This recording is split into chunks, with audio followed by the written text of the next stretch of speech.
Wagwan, everyone. I hope you're doing well. And welcome back to another stream up on Tereak Talks. Guys, I say another stream like I haven't just been gone away for over a week now. It's Tuesday. Even this stream has been pushed back. As you can see from the title and the thumbnail, we'll be discussing each Premier League team, transfer window. We're doing it live, so it's raw and interacting with you guys in the comments like we always do up on Tereak Talks. If you're new to the channel, consider hitting that subscribe button, but only do that once you have seen this video, because I'm sure that will convince you, I hope it does, that you will want to become a subscriber and join the TTF like everybody up in the chat, like Edmin, the man himself. He's back. It's been too long. Hope you're keeping good, Edmin. We got Wilf in here too, aka Creambone, saying that my boy's back in the house. I can get a woo woo. Exactly. We got Bobby over at Football Values TV. Sorry, Mr. Casey, but it has to be done. Guess who's back? You're right. It's Tereak Talks. Hope you're keeping well, Bobby. I'm loving this. I really am loving this.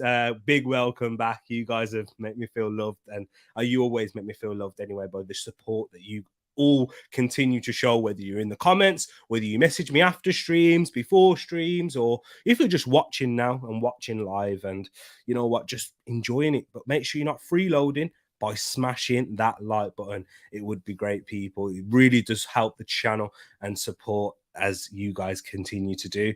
Tishy's in here. Is he going to be late though? Paxton saying probably. Big up to you guys. I was slightly late. I think, was I late? I'm sure I was, probably about a few seconds. We're 3 minutes in. I saw I was about a minute late. We've got, look at that. Hi, mum and dad. This is the TTF right here. It really is a family. If you don't know, now you know. You know the rest, people. Big up you guys. And we've got Brush in here too. And big up everyone who is watching afterwards. Yes, we will discuss each team. We're 2 minutes in. You guys are like, we need to see this. Apologies, people. We will get into it right now. Make sure that you sit down, you relax, and yeah, enjoy it, because we have the England game later. If you're watching this live, if you're watching this back after the England game, that's irrelevant.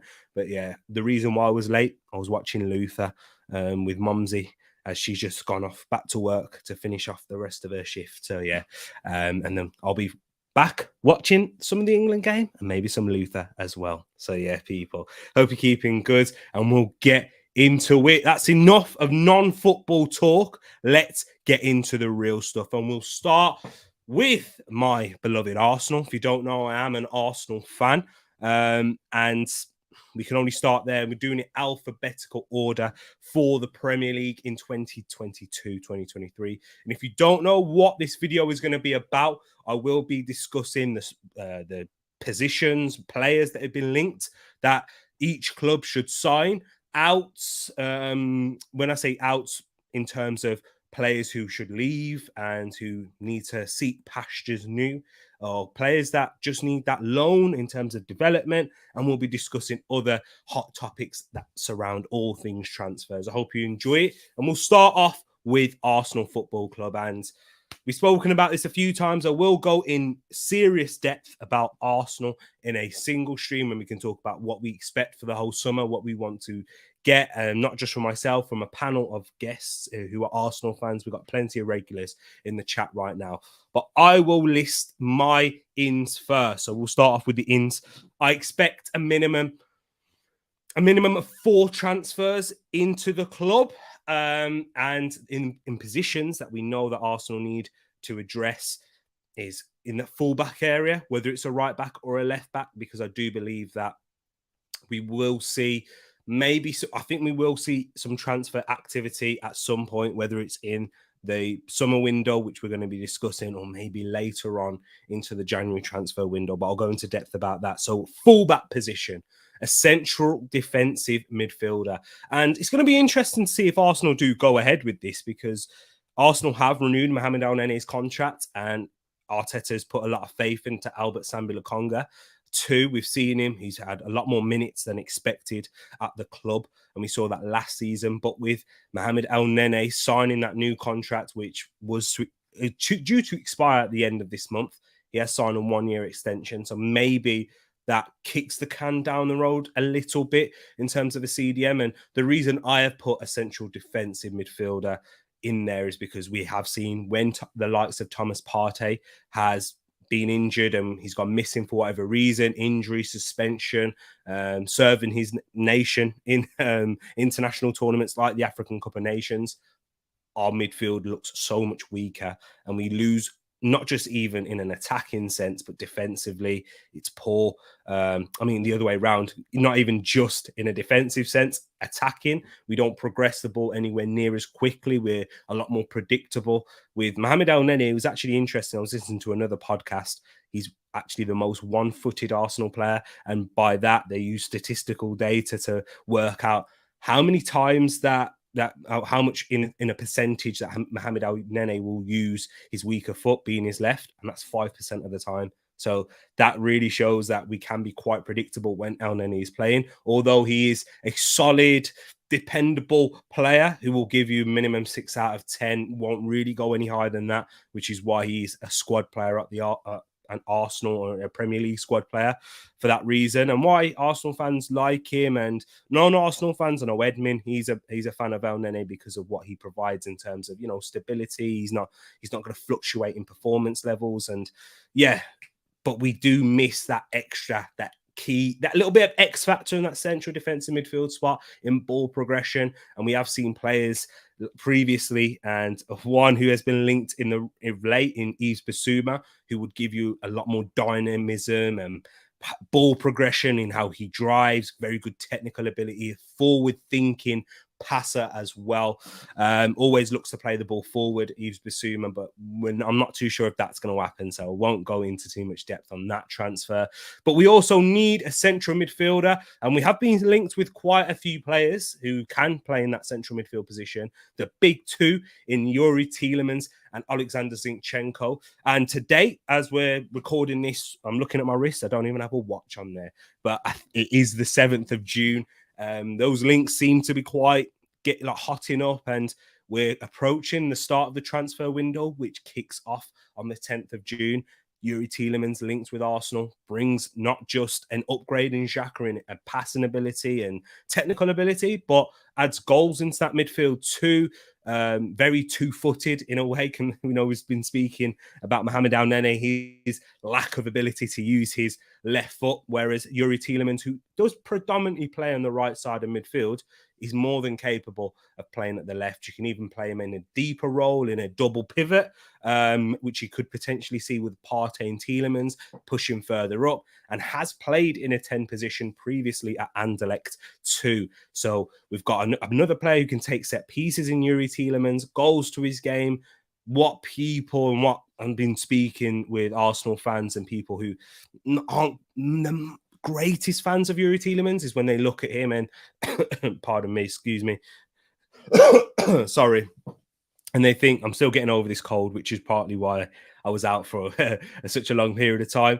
But with Tielemans, he will add goals into his game. But the thing that a lot of fans question is defensively, in his mobility. We have seen him at times, like against Tottenham in that game where Leicester were 1-0 up in the 90th minute and then ended up losing 2-1. After Tottenham scored the equalising goal, he was walking back and he got beat way too easy. And we have seen that with Tielemans, and he's not, if we're talking about an Yves Bissouma who's very good with his recovery runs and tackles, that's not really Tielemans' game. But his defensive statistics aren't as bad as people think. So, yeah, I'm in favour of Yuri Tielemans. We'll go into much more depth when we have the huge panel with people, other Arsenal fans who aren't in agreement with myself and would doubt the Tielemans signing and don't think it's a sufficient upgrade in that position. But we've also seen an Alexander Zinchenko, who you guys, if you're a Premier League fan, you'd have predominantly seen him play at left back for Manchester City. But he's more than capable of playing in that left side of midfield, which we have seen for Ukraine. And sorry, people, I might be doing this for quite a bit of the stream. It's literally rusty, trying to get back into it and just getting over this little cold that I had. But with Zinchenko, in that left side. We have seen him play for Ukraine impressively against Scotland and had a decent performance against Wales, although they were unfortunate they were unfortunate not to even score in that game, and they were the better side, but Wales made it through. And Zinchenko is one of their leaders for Ukraine, captain of the side as well. He can captain them. Yarmolenko is the primary captain, but Zinchenko is the vice captain, and he shows that those leadership skills and versatility to also cover in that fullback position, which is probably a reason why Arteta and Arsenal are huge fans of him, because our primary left back, our first choice left back, will be Kieran Tierney as long as he is fit. And Zinchenko, if he's not playing at left back, he can also cover in that midfield spot, and then also cover in the left back position if Kieran Tierney's fit. And if we sign the likes of Tielemans and Zinchenko, that's what depth in the midfield, depth at fullback. It does look good. I'm starting to grow to like this signing a little bit more. As the transfer window goes on, maybe that's a bit more of desperation kicking in, and as an Arsenal fan, but I am being patient. I'm not desperate at all. But Zinchenko and Tielemans in that central midfield spot. Forward positions, we're going to be looking at, Marquinhos, who is rumoured to be close to signing for Arsenal, as Sao Paulo rumoured also to be Arsenal's feeder club now, given Eddie's relationship with the Brazilian side. And Marquinhos, who we could have gotten a free if we waited it out, but we've decided to pay them and what's the word I'm looking for? Compensate them for the loss of Marquinhos, and just in a kind gesture sort of way to try and build our relationship with Sao Paulo. And that could happen. There's been legal duties, there's things, there's legit legality, shall I say, that Wolves have been involved in with Marquinhos. So it would be interesting to see him, a young Brazilian 18-year-old. So he would add into that wide forward position. And of course, Gabriel Jesus, who is very versatile. You can play him as a false number 9 up top on either the left or the right.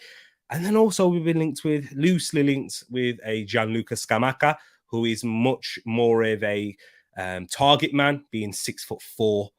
Just over 6'4", I think Gianluca Scamacca is. And then you got Serge Gnabry, who's been loosely linked as well. Very early days and not really heavily linked. Arsenal probably showing interest, and Arsenal probably showing interest in a lot of players. So it doesn't quite mean anything. And the rumours of Serge Gnabry is because he has rejected, and it doesn't look like he will be entering further negotiations with Bayern Munich to date, but still early on in the transfer window. Football, things can change quickly. So Arsenal, right back or left back, central defensive midfielder, central midfielder, a forward and a winger. And we could cover those positions with one player cover the left back and the central mid in Zinchenko, and the forward and wide forward could be your Jesus type player, and also a Jesus type player, and Gnabry if we did end up getting him, and other players that we've been linked with. Or you could go with your solid number 9 in a Gianluca Scamacca, and a left back or right back in Aaron Hickey, who has been loosely linked with Arsenal as well, which the interest seems to be cooling off. But we may see that pick up in the summer as we get further into the transfer window. We're still not open yet. But in terms of outs, and I know I spent quite a while on Arsenal, people, we'll get into your comments soon. But in players being in that I want out is literally all the players that were on loan last season, excluding Saliba, who is going to be staying and going to be fighting for a place in this Arsenal side, which I'm happy to see. And it's kind of something that I predicted would happen. When I looked at Saliba, and it's easy for me to say now if you're watching this in hindsight, and if you're just seeing this channel for the first time or watching me, you'll be like, oh, of course you're going to say this now. But I have actually been saying with Saliba, he's not played a lot of minutes prior to his not had a lot of starts or appearances or many minutes prior to his loan at Marseille. And now he's gained that experience at a top league, in a top 5 league at a high level. Young player of the year into the France national team, played a consistent season without injury, which he did pick up in his early career at Saint-Etienne. And of course, we know what happened last season. He entered, when we started the season, he wasn't even registered. And in January, he had a loan move to Nice and played half of the season there, impressed, and then had a full season at Marseille. And now he will be given the opportunity to compete for a first team spot, which is all the merrier for Arsenal fans, and just a good problem to have for Mikel Arteta, and one that he will certainly need to manage as well. And we're a big test for Arteta's management and player management skills, which seems to get a lot of bashing, shall I say, and a lot of criticism. But other players that I want to see out who are contracted at the club and who were in the squad last season. In Bernd Leno, as I feel we have replaced him with Matt Turner. And there's some doubts around that signing as well. And not doubts in that it will happen, but doubts whether it's a good signing and a good backup goalkeeper for Aaron Ramsdale. But I believe Bernd Leno will leave. Hopefully we can recuperate a decent transfer for that. I don't think we'll get anywhere near how much we paid for him, but just trying to get some more transfer money into the kitty and trying to lower our net spend. Arsenal net spend FC, but yeah, we just know this is how the club likes to operate in a self-sustainable way. So we're not going to be bankrolling the side, which I know we'd love as Arsenal fans, but realistically, that's not going to happen. So Leno, I expect to leave. Nicola Pepe, as we will be getting a wide forward, and if we don't get another wide forward on top of Marquinhos, maybe Pepe will stay. But I do think it is time for Pepe to go, and we're definitely not even getting half of that transfer value that we bought him in for, 72 million, and we're not even going to get half of that. So we got to look to it, get towards 20 million pounds, maybe 25 million euros, etc. And yeah, we'll have to cut our losses there, and yeah, hopefully be ruthless, and we won't make these sort of mistakes going forward with our structure in the club, where whoever the manager is, whether it's Arteta or not, that we won't be making these similar errors that we have made previously. So I expect Pepe, Leno to leave, maybe Nuno Tavares as well. But guys, we will get into a lot more about Arsenal in the coming days, so make sure you keep an eye out for that. I spent a long while talking about Arsenal Football Club. I want to see what you guys and girls are saying in the chat right now. Just going to run through a few of your comments. This is great to see. Love to everyone, and it's great seeing everyone. We got new faces in here as well, like Bobby. Big up. We got another Bobby in the place, and he's saying big up Tereak. Hope you're keeping well, Bobby. Thank you for joining, and also thank you for subscribing as well, my brother. Hope you're keeping good and well. Up in the CANADA. Yeah, that's how I spell it, right? Luther is so good. Exactly, Brush. But it's not too good where I can, forsake my folks over here at Tereak Talks. Imagine watching England play boring qualification games. We'll have to wait and see. But also saying Paxton is saying Arsenal need at least one or two strikers. Well, at least one striker, two midfielders, one main rotation fullback, and maybe a backup goalkeeper. Yeah, I didn't mention goalkeeper because it does seem like we are going to get Matt Turner through the door. I agree with you that we definitely need one striker, two midfielders. I would like to go for that as well, and a rotation fullback. So yeah, if I was to name my signings, and for how credible that the rumors are right now, the striker being Jesus, the midfielders, probably going to be looking like a Tielemans and Zinchenko. The rotation fullback, I love the player profile of Aaron Hickey, being able to cover both fullback positions, and seeing a little bit of him, not live or anything like that, just watching some YouTube highlights. I'll just be serious. And yeah, he looks decent, young, and coming out with rave reviews coming from Bologna. And being as we've been in those waters previously with our Takehiro Tomiyasu, I'd be more than happy to take that risk on Aaron Hickey. So yeah, definitely. Strap in, guys. Arsenal chats starts now. I'll be back in 45 minutes. Told you we're finished now. We're going to get into the other teams for sure. But Wilf saying, in my honest opinion, Arsenal will sign a minimum of 4 players, 2 forwards, 1 central forward, 1 CM, and a full back. Yeah, true. I understand that what you're saying there, 2 forwards, and you think a wide forward in there too. I do think we'll sign a minimum of 4 players, as well as Matt Turner and Marquinhos. I do think we will sign 4 players that could certainly compete for a first team spot in the upcoming season. Big up Jay as well in here. Everyone who is in the place, we love to see it. Tielemans said he wants Champions League football, so he's off the table. How is Arsenal for homegrown numbers? Yeah, he said that's what he prioritizes. And Bobby, who is a Spurs fan, be nice to him, Arsenal fans. He's a top guy, but he does prefer Champions League football, which is why I believe we haven't made that signing yet.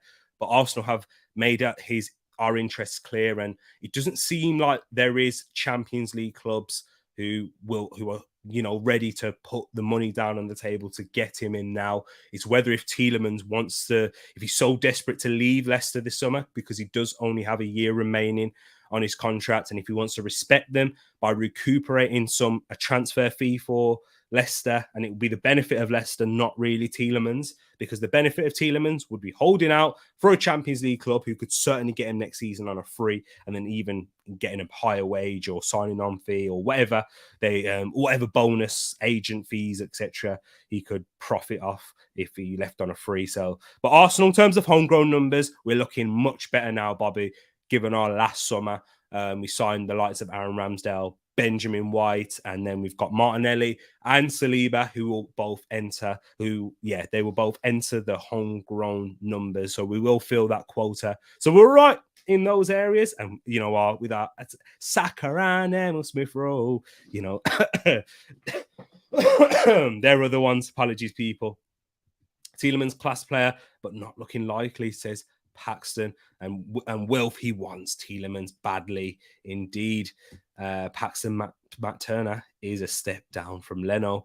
We are still on Arsenal. We will get to them. Sell them all. Big up to yourself, Munzi, as well. Bargav is here too. We got Mr. 200 in the place, and Mr. 200 saying first, good evening, Tereak. Thanks for joining me. And the dog for the dog walk. Exactly, it's what we like to hear.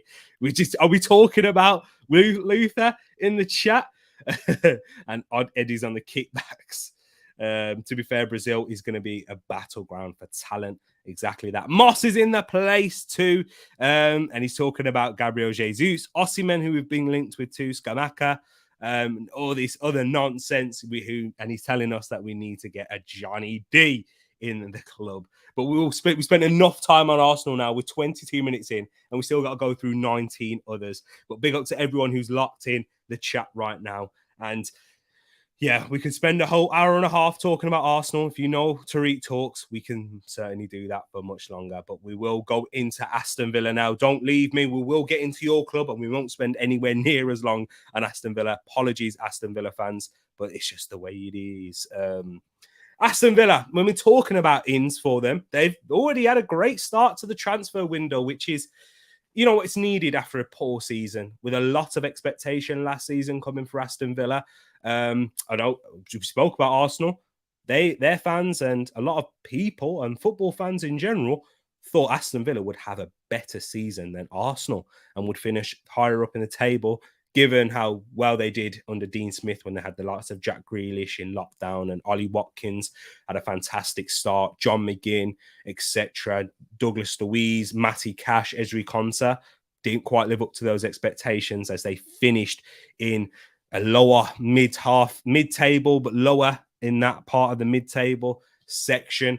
And what was it, 14th place in the end for Aston Villa, which is definitely below expectations. Even when Steven Gerrard came in, they looked like they had a nice resurgence to begin with. It fell off. Steven Gerrard moaning a lot about certain players, and the squad just wasn't quite there for him. And yeah, it's been interesting now because they have started the summer with 3 signings already, bringing in Philip Coutinho on a permanent deal, Diego Carlos from Sevilla, and Boubacar Kamara. And hearing today, by the way, Diego Carlos for 200k a week and Boubacar Kamara for 175k. No wonder they're at Aston Villa. That's a lot of money. Hey, if they end up being good signings, then we're not going to be talking about how much they're on in terms of wage packet or even how much they cost. I know Kamara was a free and Diego Carlos was 29 million they had to pay Sevilla for him. He's got a nice nice wage packet there. But with Aston Villa, even though they've signed Coutinho, Carlos, Kamara, filling in that creative midfield spot, that centre-back position, which they certainly need improving on from last season, and adding Kamara as a central defensive midfielder, young one who's very promising, got a high, into the French national team as well. The young 22-year-old had a great season for Marseille, as many players did. And now he's coming into the Premier League on a free. Hearing a lot of Manchester United fans talking about him, and then they wanted him. Now he's gone to Aston Villa. It's looking like a brilliant signing for them. But they will also be looking at a left back, which they've been linked with Nantes left back Quentin Melin, and also Calvin Bassey, who's also another centre back, a versatile. You know Calvin Bassey, if you don't know him, Rangers centre back as well, who can also play left back, versatile left back, centre back there, left footed. As you can imagine, playing left back, well, you never know nowadays. You see fullbacks playing on the opposite side, like an Aaron Hickey, who I believe is right footed. But yeah, he's not linked with Villa, so I don't know why I'm talking about him. And a striker too. And with Aston Villa, if you're not too clued up on their situation, Steven Gerrard is willing to give Cameron Archer, an Aston Villa Academy graduate, a pre-season to figure if he is good enough. And if you don't know Cameron Archer, I know someone who's good friends with him personally. But yeah, he had a fantastic loan spell at Preston North End in the second half of the season. Impressed well, and even got a call up into the England under 23. Is it under 21s? Under 21s. Yeah, not under 23s squad. And he's with them currently. And Steven Gerrard said he's willing to give him pre-season to prove if he can fill in that striker spot and add striking depth to the likes of Ali Watkins and Danny Ings. And it will be a big test for Cameron Archer. But in terms of outs, Morgan Sanson, I was looking at their squad, and maybe I'm not really seeing too much around him. But maybe he's just not at the level for Aston Villa. And if they're looking to get even more additions, like Yves Bissouma, who's been linked to them too, you can't see him staying. But a big out whose contract's running down and it will expire at the end of the season, has been linked with Arsenal in January, is a Douglas Luiz. And I think that's interesting. And I kind of link this with Arsenal because I was hypothesizing in my head, maybe Arsenal have extended Mohamed El-Neni's contract because we may have a plan in place to get Douglas Luiz to be our central defensive midfielder and sign him on a free at Arsenal next season.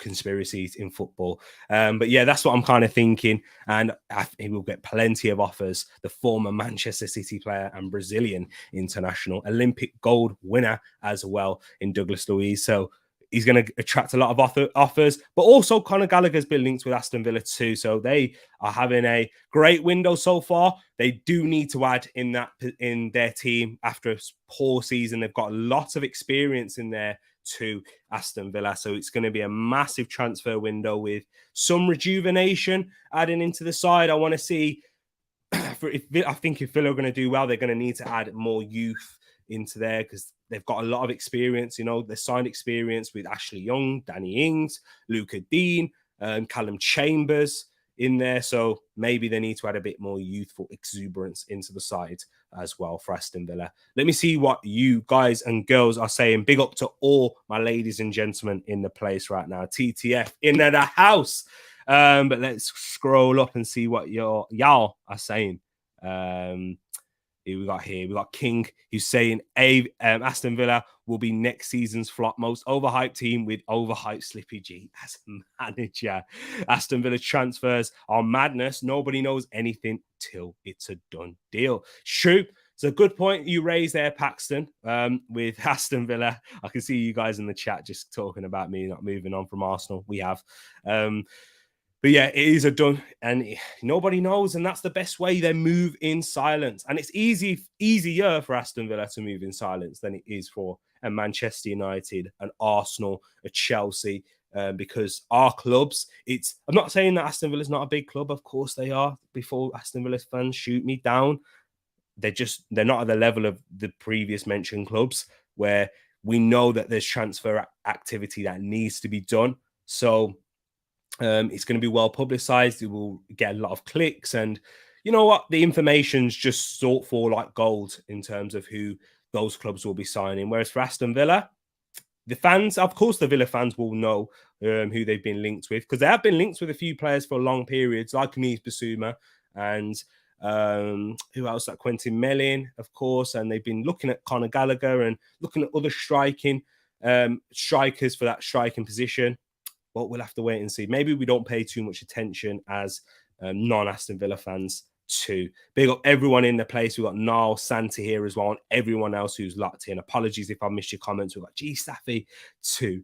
And Ed saying left back might be for Villa. Yeah, a definite backup left back they'll be they'll be looking at to support Luca Dean in that area. Maybe bring a little bit more athleticism and defensive, more of a defensive option at left back would be good for them, because we know with Luca Dean going forward, excellent, whips in a great cross, very good on set pieces as well, corners, free kicks, you name it. And then we're looking at James Ward-Prowse. Do you remember that one last season? So they didn't do it in silence there. They didn't even get that one done. Aston Villa need a striker. The main ones, Watkins and Ings, ain't it? Watkins, I don't think any of them had a great season last. But Ollie Watkins, he has been linked with Arsenal too. Who hasn't been when you're Arsenal and these top clubs? But I just keep saying that. But yeah, with Ings and Watkins, they were very highly rated going into last season. Maybe we are being too quick to judge them, and maybe with a better side around them, with more creativity, which they've added now, and Coutinho on a better solid base, they can be the ones. And support with Cameron Archer if he does stay for that reason. They'll be having 3 strikers, but certainly with Ings' injury record, like Ed has mentioned, you might have to be looking into that part of the market too. So we spent a lot of time on Aston Villa, people. Villa making some nice signings indeed. And what Moss is saying, Watkins is pretty darn good. But King also saying, I think Gerrard will flop. He's an aura man without the tactical ability. Rangers fans might disagree with you. And yeah, I understand what you're saying. A lot of it around Steven Gerrard most certainly has to do with his aura. So I can understand what you're saying right there. We'll move on into Bournemouth ever so quickly. And we'll move into Bournemouth because they're going to have an interesting window, I believe, because a lot of their players that they had last season in the Championship, as they promoted in second, congratulations to Bournemouth for that. Scott Parker's done a good job. But a lot of those players were loans. And even when you're coming up from the Championship with that into the Premier League, that step up in quality, you're going to need to have a good, strong spine there at least. So they're going to be looking at a goalkeeper, a centre-back at least. In midfield, they're looking to try and bolster there. When I talk about a few of their players that they've been linked with, a winger and a striker. And the players they've been linked with is a Ben Brereton Diaz. Sure, a lot of you heard of him last season with the amount of goals he was scoring in the Championship for Blackburn. Callum Styles, who made his first appearance for Hungary against England as well. Jack Butland, the Crystal Palace. Is he the former Crystal Palace man now? Is he on the free agent? I'm not sure, but yeah. Last season was at Crystal Palace, and Nat Phillips. So there's a striker there, a midfielder, a goalkeeper, and a centre-back. And maybe they'll be looking to bolster elsewhere in their wide positions. And in terms of outs, it will be interesting because their squad is quite lean at the moment, but they certainly have to bring players in before they start getting players out. Otherwise, they'll get desperate. But let me see what you guys and girls are saying if you've got anything on Bournemouth right now. Jay saying, Bournemouth, can Solanke do it in the Prem? I don't think so. I'm not too sure as well, Jay, because with Dominic Solanke, all-round game, he's actually quite deep. He's very good, and a lot of Bournemouth fans do rate him in terms of that. But in goal-scoring ability, which is your main job as a striker and what you're going to be judged upon, it's not it, bro. I do agree. But he's very good in holds up. He adds an aerial threat. Sorry, you can probably hear my voice going. But yeah, he just doesn't have that end product required to be a Premier League striker in my eyes. And G Staff is munching on some chocolate digestives. I don't even know Bournemouth. I remember Eddie Howe there. Forrest got that Welsh Johnson and Canadian as well. And is it Laria? Is it? I'm not too sure. Colback, yeah. And they need some mids, me think. Yeah, they do need some midfielders. They have got a decent midfield. That's probably their most stacked position with a Jefferson Lerma, Ben Pearson, who had some steel and aggressiveness in the midfield. Those two with Philip Billing, who's played in the Premier League for Bournemouth and Huddersfield. Then you got Lewis Cook, who's highly rated midfielder and was on the books of England in terms of breaking into that England side. Did he get an appearance with the likes of Harry Winks? I'm not sure. Lewis Cook, but yeah, he was very highly rated as a youngster. So they do have some quality in there as well. And if there's any more names, let me know in the chat. Moss can't see Eriksen staying at Brentford. Well, we'll get to that. We'll get to that later, people. So Bournemouth have transfers. Solanke, remember how much they paid for him, and Jordan Ibe, exactly that. And Solanke got an England cap. Crazy. I can't believe that. Big up Peony in the place as well. And King saying, I think Bournemouth will go down. If I'm honest, I can't see them getting enough ability in. Me too. That's an early shout. I'm sure when we get to doing those Premier League predictions, people, yeah, speaking about Premier League predictions, I haven't given you my reaction to my Premier League predictions yet. And if you want to know more on that, wait at the end, we'll get into that. But I agree with you in an early shout in that Bournemouth will go down. And the next side in Brentford, we were speaking about them. I see Wilf raising that up. We'll have a little chat about Brentford as well, because after a very good first season in the Premier League, they're only looking at a few areas to really develop upon and to add. And that's a creative midfielder. You know, we're speaking about Eriksen, who had a fantastic second half of the season. What a signing. One of the signings of the January transfer window for sure in terms of the impact he had on that Brentford side. So they're going to be looking to add him in for sure and give them that creative spark in midfield. And they'll struggle to get anyone at the level of Christian Eriksen without, if they do not get him.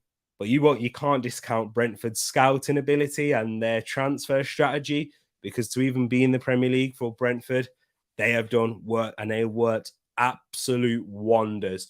Brentford, I've said it before, I'll say it again, they're the best run side in the Premier League, pound for pound. The best transfer strategy. They make this. You're thinking about the players that they've sold, who they've replaced them with. This is why Brentford are always interesting to watch in the transfer market. And unknown gems, those diamonds in the rough that just need a little bit of polishing, and they sort them out. So creative midfielder, a wing back for sure to support the likes of Rico Henry as a second option, and really they need to improve on a first option in that wing back or full back position. And they have been linked with Aaron Hickey. They are probably the favourite in terms of Aaron Hickey, and the reason they're the favourite is because they seem to have the most interest in him and are really pursuing that deal and trying to get it done with Aaron Hickey. So Arsenal fans, be careful, because Brentford are serious about Aaron Hickey. And they are certainly going to be looking for a forward. And when I mean a forward, maybe someone who's more of a winger / forward to support Mbuemo and Ivan Toney, as they're going to be getting rid of Mikel Force, who was out on loan to Hull City. They're going to be looking to get rid of Charlie Good, who was out on loan to Sheffield United. And yeah, the two centre-backs that they had on the bench in Janvier and maybe Zanka as well. They've got decisions to make there. But with the players being linked, of course, Christian Eriksen, who we mentioned, Aaron Hickey. They've also been linked with Emmanuel Dennis, which Watford have set a fee. This is according to reports of 20 million. We'll have to see how true that is. Max Aarons is also a player of interest for them. And a Ukrainian winger in Mudryk as well. So they are looking to add in those areas. And I just think if they add in those areas, as well as having that continuity within that first 11, they will have a fantastic season again. Maybe second season syndrome will hit them. Let me know your thoughts in the chat right now. But let's see what you guys and girls are saying. I'm going to be going backwards. Apologies, Peony. It's just easier to do. But Brad saying, I can definitely tell you what not to do. Big up, Brad. Hope you're keeping good as well. What else have we got in here? And Jay saying, is second season syndrome a thing? Will teams master how Brentford play? I don't know. They sign crazy players for nothing and a good team, but I don't know. Jay, I do think second season syndrome is certainly a thing in the Premier League. And with Brentford being in here, when they entered the Premier League last season, they beat Arsenal in their first game of the season. They had a good start initially, and then it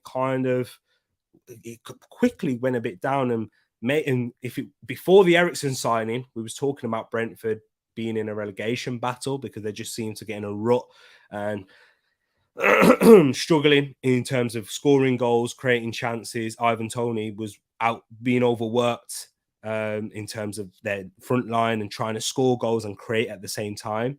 But Eriksen supported him and they kicked on from that moment. So it's definitely depends on if they get Eriksen or a creative midfielder for me. They can get a fullback, you can even get a forward, but if you're not creating chances and you're not progressing the ball good enough, it's going to be a struggle for Brentford. But yeah, I'm sure we'll get into Brentford and where I think and where you guys think they'll finish when we get to that Premier League prediction later on in the summer. We've got plenty of time for that as well. But let's see what you guys and girls are saying. T, have I missed the talk about Peony Ween's date? Oh, yeah. Whoa. I ain't seen that yet, bro. I ain't seen that yet. But big up to yourself, social as well. Love to see everyone in here. I love it. But in the next position, the next team. And just as my brother Rich turns up in the place, I'm sorry, it is Brighton we're going to be talking about. And with Brighton, it's going to be an interesting summer because Brighton were a bit like Brentford in this sense, but better because they had a very good start to the season. Brighton did. Excellent. Looked like Graham Potter was working his wonders yet again, bringing in some brilliant signings like a Cucurella, who we'll have to talk about for sure. Cucurella into the side, developing upon Adam Webster, keeping an Yves Bissouma. Then they hit a brick wall and they seem to take a nosedive and losing constant games until they played Arsenal. We rejuvenated their form and they ended up having a top 10 finishing in 9th, I believe. So, but we know their area that they need to improve on. I'm sure you know it. My mom probably knows it. They certainly do need a striker and a forward in terms of scoring goals because chance creation is certainly not an issue for Graham Potter's side.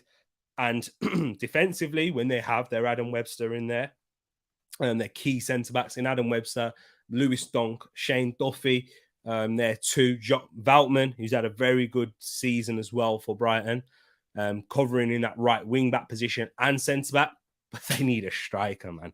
Serious. And they've been linked with a Steffi Mavididi, who's a former Arsenal Academy graduate. I told you I'll always find a way to link Arsenal in here. And, as well as Crystal Palace, in Steven Bergwijn. Interesting that, because Steven Bergwijn, he preferably would want to go back to the Netherlands and join Ajax. Obvious reasons, Champions League football too, and being back in his home nation. But staying in the Premier League, he is a goal-scoring winger in that sense. Scored big goals for Spurs, of course. Bobby, if you're still in here, let us know what's your thoughts on Steven Bergwijn if he does remain in the Premier League and where does he suit most. But yeah, that's the only real strikers that I could really find for them. But in terms of outs, Marc Cucurella, 1 season. It looks like he could be leaving. Manchester City heavily linked with the Spanish man at fullback. Excellent season. And a little bit of a misconception with Marc Cucurella is because I've heard multiple people now say that, yeah, is he the right signing for Manchester City? Apologies, I need to have a drink. My voice is going literally midstream.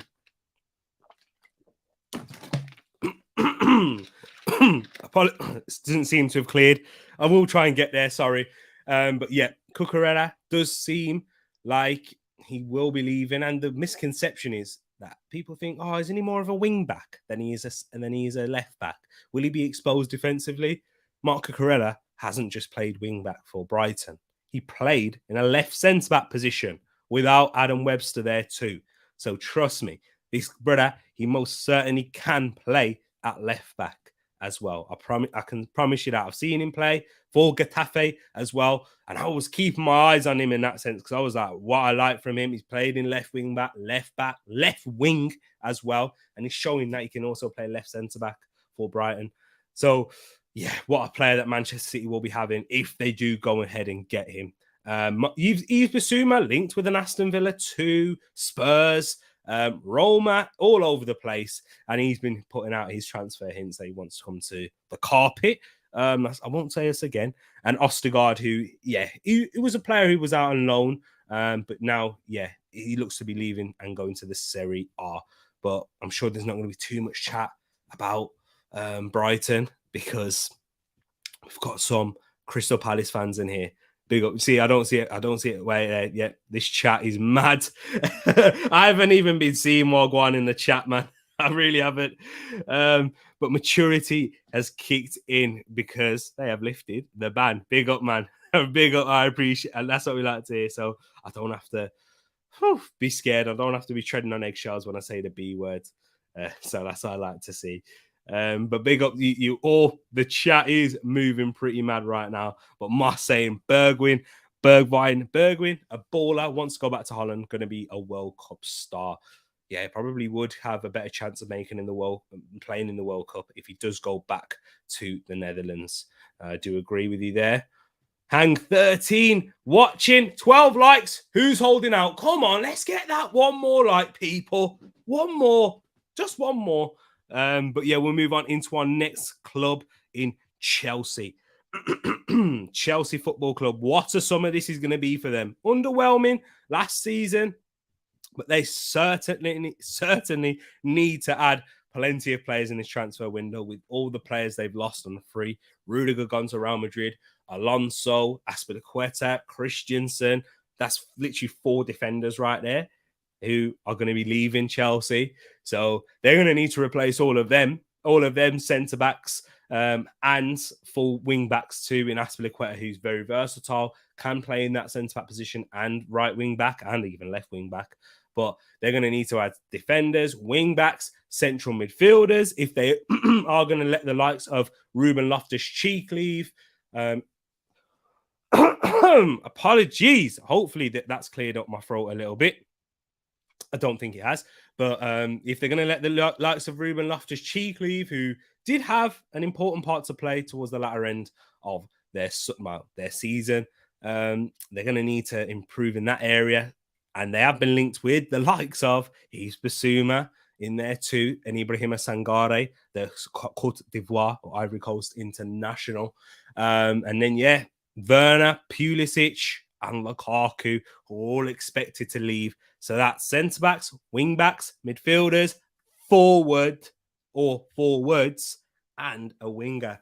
And in terms of the centre-back position, they have been linked with Jules Koundé, who they've been linked with for a long period, and the Sevilla man and the French international, with Josko Vardio, who is the centre-back for RB Leipzig, who came in from Dinamo Zagreb, had an excellent season, very similar in style to an Antonio Rudiger. So that would be almost a like-for-like replacement in terms of player profile, but not necessarily in terms of player ability or experience and leadership, etc., and those things. But with Matthias de Ligt also being heavily linked with them now, the Juventus man, the Dutch international, that would be an excellent signing. And it does seem like Thomas Tuchel and Todd Boehly are going to go all out for Matthias de Ligt, and that would be a great signing for them. But they still need to sign at least another 2 defenders in a centre-back and a wing-back role. And they have been linked with certain players in midfield too, like an Yves Bissouma Sangare. And then forwards, they have been linked with Gabriel Jesus now and a winger in Ousmane Dembele. So Chelsea, very interesting summer for these guys. We'll have to keep an eye on them for sure. A lot of transition that's going to be happening. And if they're going to even maintain the level that they were at last season, they're going to need to bang in this transfer window. They're going to need to have one of the best transfer windows Chelsea have had in a long while. We thought not last season, but the season before that they had a great window, bringing in Kai Havertz, Timo Werner, Hakim Ziyech. None of them seem to have worked out. And 2 of them in Werner and Ziyech look like they could be leaving Chelsea. So it will be interesting, right? That this chat is literally going mad. I love it though. Chelsea side don't have enough goals in the team and no defenders. If we have a good window, I think we can take their spot in 4th. Yeah, I totally agree with you there when we're talking about Chelsea. And Wilf doesn't like talking about Chelsea, but in terms of that, Chelsea, Wilf, they need to improve in every position. Apart from goalkeeper, it seems like. Oh, the likes on 24. Big up people in the chat. That's what we like to see. Bro, I'm seeing lips and bottles. I'm sorry, man. I'm sorry.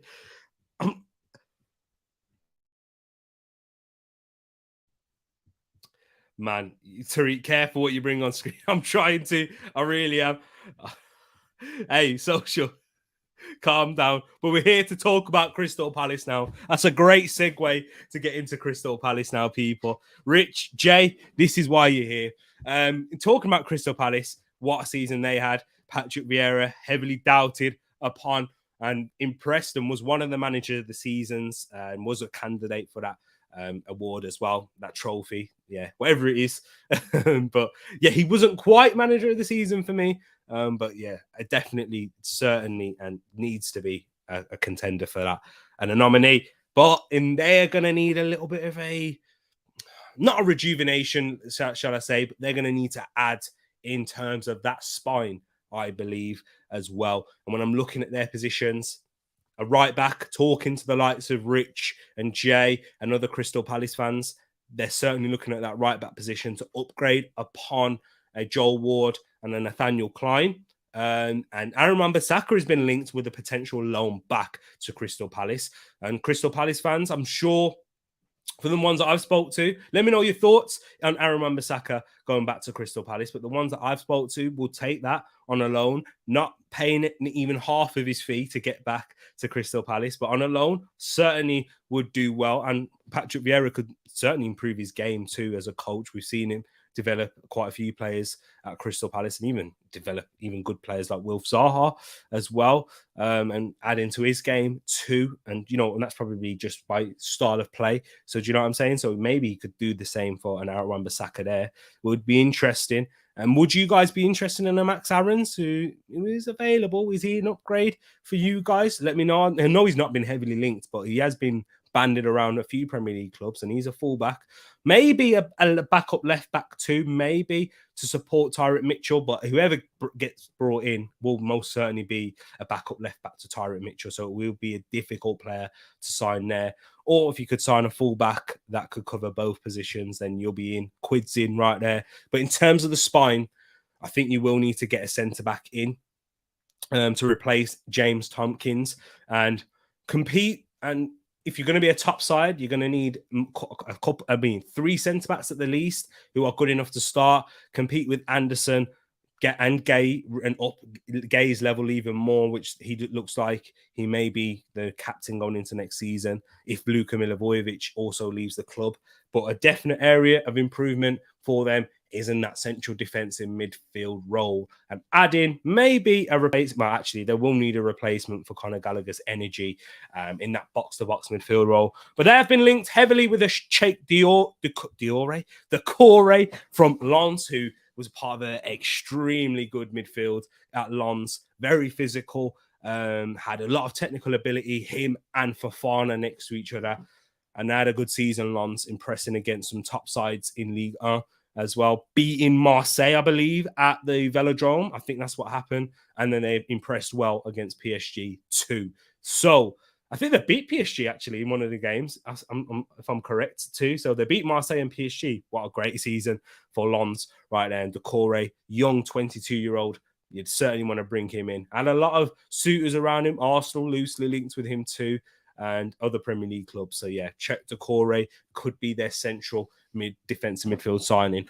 And going forward, I don't see it being a pressing need for them to sign a striker or a winger in that sense, because we Iberia Eze, I think he will be like a new signing for Crystal Palace next season, because even when he returned back from injury, it didn't quite hit the ground running as when he came back, which is expected when you have such a serious injury. And it was his first serious injury, I think it was.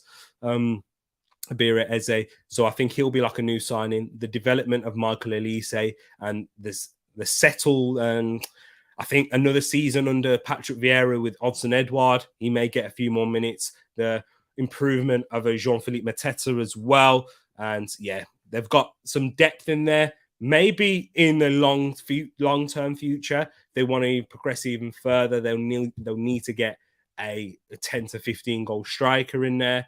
But for now, they've got goals coming from other forwards like a Wilf Zaha, Elise, Eze, and then Ayew chips in with a couple, but Mateta will chip in with a few.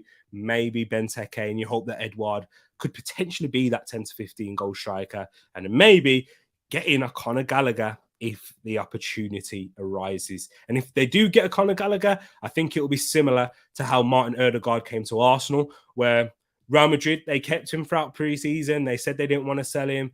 Ødegaard was open to staying or leaving, which I believe Gallagher would most certainly be the same, being a Chelsea Academy graduate as well.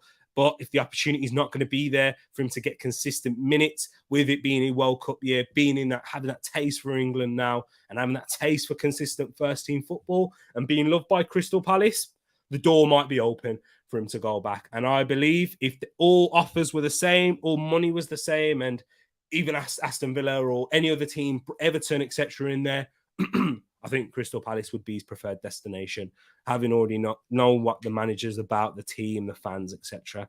So yeah, I'm trying to big up you, Crystal Palace fans, in the chat round here.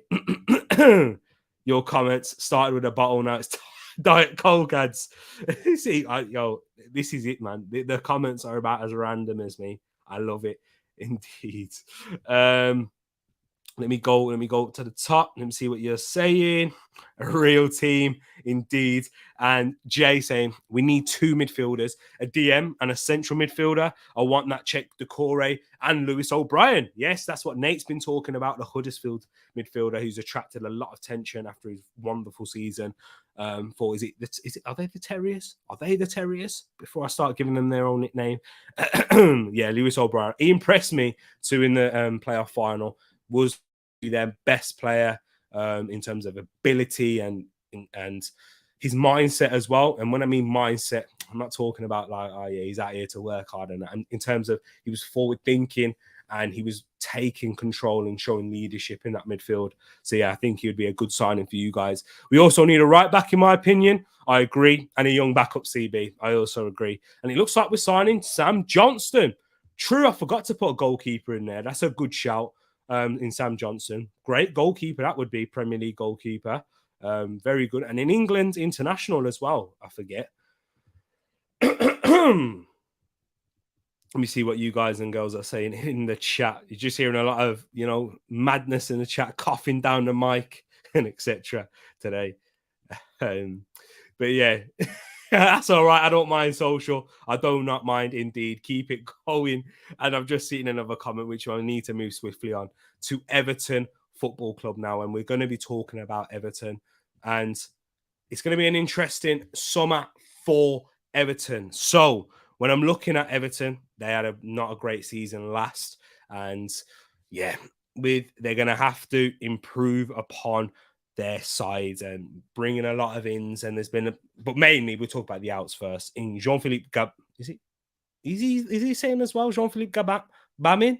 I'm not too sure. I'm just getting confused with Mateta. But Gabamin or Bauman needs to come out. Andre Gomez, Yeremina, and Dele Alli, who look to be on the chopping block, and they're just a few that will be added to that list. Maybe a Fabian Delph in there as well. I'm sure there could be plenty more. Matt or any Everton fans, let us know who there is, because defensively, you have been linked with a James Tarkowski and a Rodrigo Bacau. Is it a Bacau or is it Bacau? He is a Brazilian, so I'm not too sure if there's an accent on the C, but a Rodrigo Bacau, I'm going to say. And so yeah, you are. So Frank Lampard is looking to develop in that centre-back position and in that defense, and maybe a Christian Eriksen as well, who they have been linked with. So it will be an interesting summer for Everton. A lot more outs than I believe ins, given their transfer situation. They're not going to have too much money to spend, given their financial FFP situation that Burnley and Leeds both complained about. They're going to have to raise a lot of money, and that could include a sale of a Dominic Calvert-Lewin and a Richarlison. So it's going to be an interesting summer for them. Right now, I'm going to have to quickly move on into Fulham, and I think I'm going to have time for one more, which means I'm going to have to split this across 2 parts, this show. Apologies, people. I'll bring a part 2 tomorrow. But yeah, I'm sorry, people, because I'm just short for time. It's been going for an hour. It's probably because I spent too long on Arsenal. Well, we'll go into the other sides after Fulham as well in tomorrow. So yeah, just talking about Fulham briefly as we wrap up towards the end. It's going to be an interesting summer for them. Is Alexander Mitrovic going to be trusted? They've let Fabio Carvalho go to Liverpool. So if they're going to develop in those areas, they're going to need to sign right. And we saw Fulham last season, not last season, but when they were last in the Premier League, sign a lot of players and it didn't work out well. Serie, I was about to say Jean-Philippe, is it Jean-Michel Serie? I think that's what it is. Frank Zambo and Gisa in there too, who looks a promising player, but not too great. And that wasn't the last season they was in there. This was a couple of summers back. But even last season when they were in the Premier League, getting a Loftus-Cheek on loan, who looked decent, Ademola Lookman, who have proven to be decent Premier League players, but just not been able to keep Fulham up. And Marco Silva now, he'll be an interesting manager for them. And we've seen the level he's played at previously. So if he can do that again, it will be an interesting one right there. But people, I am going to have to wrap it up here just because I'm pushed for time. Got busy evening as well. And you guys can head off, watch the England game. But part 2, it will be coming tomorrow. I have done this for an hour. So don't worry, people. If you're a Liverpool, Manchester United, Manchester City fan, we will get into part 2 tomorrow. But people, stay tuned for that. I'll get the link created. Stay on the lookout. We'll be back again soon. Love to you all. I'm sorry, people. I'm sorry. We will get into it. And people, I'm out. Love to you all and peace.